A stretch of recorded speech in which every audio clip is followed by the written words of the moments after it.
Pakaipa mhuri yeZimbabwe, Thomas Dr Mukanya Mapfumo vazviramba izvo zvavari kupomerwa kunzi vabvuma ofa yekutora mota nemari iri kuofwa naWickney Uchivhai inokwana kuita iyo 700,000 kuti vadzoke kuZimbabwe vawane pekugara uyezve vapiwe utefetefe kana kuti penjeni yekuti vadzoke kuZimbabwe sezvo vakatiza mazuva President Robert Mugabe. Saka vabuditsa rimwe audio vachitaura kuti kwete mukoma Wickney usiyanai kane zita rangu nekuti inini ndikuvengei handina daka nemi asi siyai kutaura zita rangu. Tikuziva kuti mazuva ano kuri kutrenda nenyaya yekuti ngasataure mazita evanhu. Saka vati aiwa inini usataure zita rangu. Ngativanzwe vachitaura in this long audio. Tisakanga mukusubscribe, tisakanga mukufollowa, tisakanga mukutera channel inoi nekuti tinokupai mutakunanzwa we maupdates anenge achiitika munyika yedu yeZimbabwe. Ngatinzwe Mapfumo vachitaura. Hello Wickney. Ndini Mukanya kuno mningina. Ndati ndikutaurire kuti aiwa haikona kusvibisa zita rangu kana Wickney. Zvauri kuita kana uchiona iwe zviri zvinhu zvakanaka unongoita chinyararise, haikona kuinvolva zita rangu kwete. Handidi kuti musvibise zita rangu muchitaura zvemanga nezvavo. Inini handikuzive, handisati ndambosangana newe. Uri munhu wandinongonzwawo nenews. Asi inini handikuvenge kwete. Handikuvengere mabasa ako kana anything to do nezvauri kutaura. Aiwa, please siyana nezita rangu, musatambe nezita rangu kwete. Ina handidi zvangu kuti ndiinvolve nenyaya dzenyu idzi.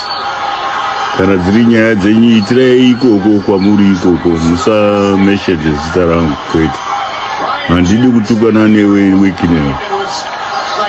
Uri mwana mudiki kwazvo kwandiri.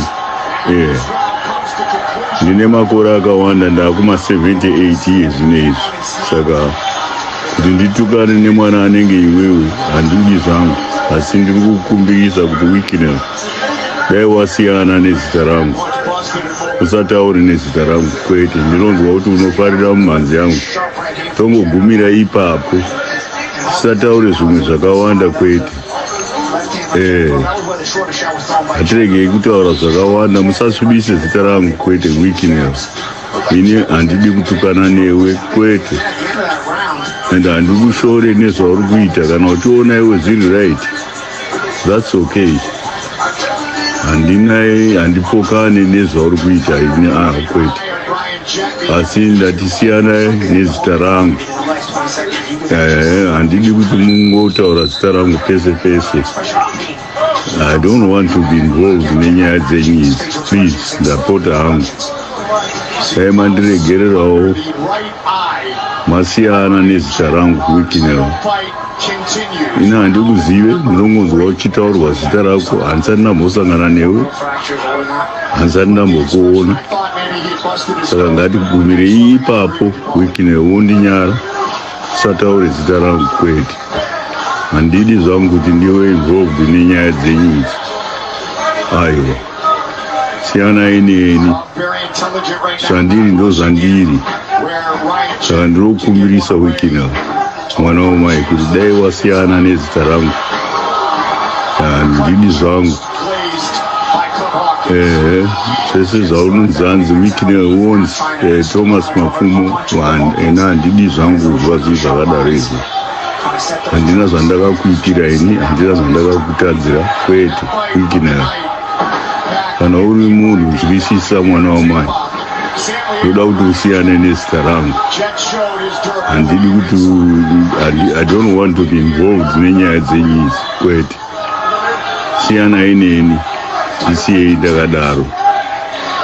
Ndatenda hangu Wickney. Bye bye.